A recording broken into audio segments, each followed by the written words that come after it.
The Ten Commandments. Exodus 20, 1-17. You shall have no other gods before me. You shall not make for yourself an idol or worship any image. You shall not take the name of the Lord your God in vain. Remember the Sabbath day, to keep it holy. Honor your father and your mother. You shall not kill. You shall not commit adultery. You shall not steal. You shall not bear false witness against your neighbor. You shall not covet anything that belongs to your neighbor. The Ten Commandments are not just ancient rules written on stone tablets, they are God's heartbeat for how humanity should live. They reveal His character, His holiness, His order, and His desire to see us walk in freedom, not bondage. Every commandment carries a spiritual weight that shapes a life of purpose, peace, and connection with God. You shall have no other gods before me. God begins with relationship. He doesn't ask for part of your heart, He wants all of it. This command calls us to remove anything that tries to take God's place: fear, success, people, habits, or even our own desires.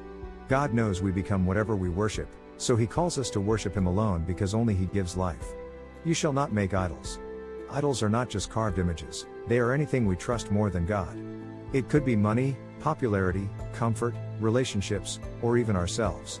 God warns us because idols always disappoint, but He never fails.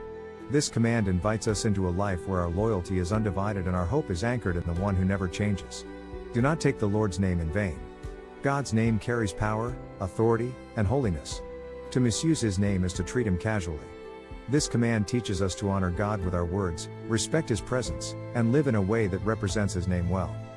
Remember the Sabbath. This is God reminding us that rest is spiritual. In a world that glorifies constant work and stress, He commands us to slow down, breathe, worship, reset, and reconnect with Him.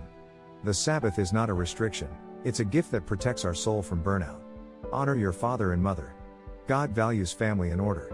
Honoring our parents teaches us humility, gratitude, and respect, values that shape how we treat others. This command carries a promise, that your days may be long.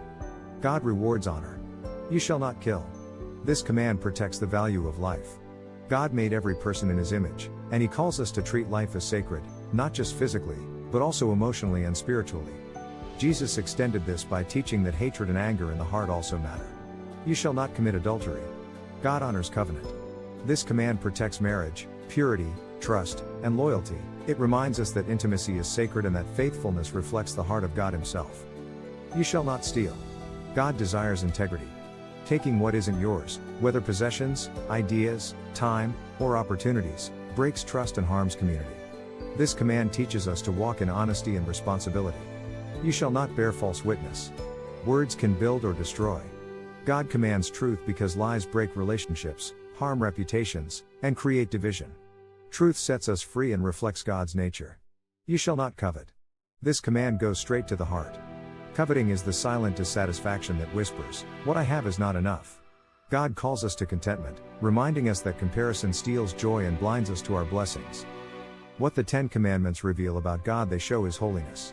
They show His love for order and peace. They show His desire to protect us. They show that God cares about both our actions and our hearts. They show the standard we could never reach without Him, and our need for Jesus. Jesus didn't come to cancel the commandments, He came to fulfill them. He showed us that the heart behind every command is love. You shall love the Lord your God. And love your neighbor as yourself. Matthew 22:37-40. Love for God and love for people is the foundation of every commandment. The Ten Commandments are not burdens but blessings. They are God's way of protecting your heart, guarding your destiny, and guiding you into a life of purpose and peace. When you live by them, empowered by God's grace, your life becomes a reflection of His character. God's commands are not just rules. They are invitations to walk closely with Him. And when you fall short, because all of us do, God doesn't abandon you. He gives grace. He gives mercy. He gives strength to rise again. Through Jesus Christ, we are given the power to walk in obedience, not out of fear, but out of love. Because of Jesus, the commandments are no longer just laws written on stone. They are truths written on your heart. The Holy Spirit helps you live them out from the inside out. So as you walk forward, remember this: God's commands are not rules to imprison you, they are keys to freedom. They are not limits to your potential, they are doors to your destiny. They are not old laws, they are living pathways that lead to life. When you align your life with God's ways, you step into His peace, His protection, and His promises. And as you follow Him, your life becomes a light, a testimony of God's goodness and wisdom. Choose to walk in His ways today. Choose to trust His heart behind every command. Choose to live the life He designed for you, a life of joy, purpose, and divine blessing.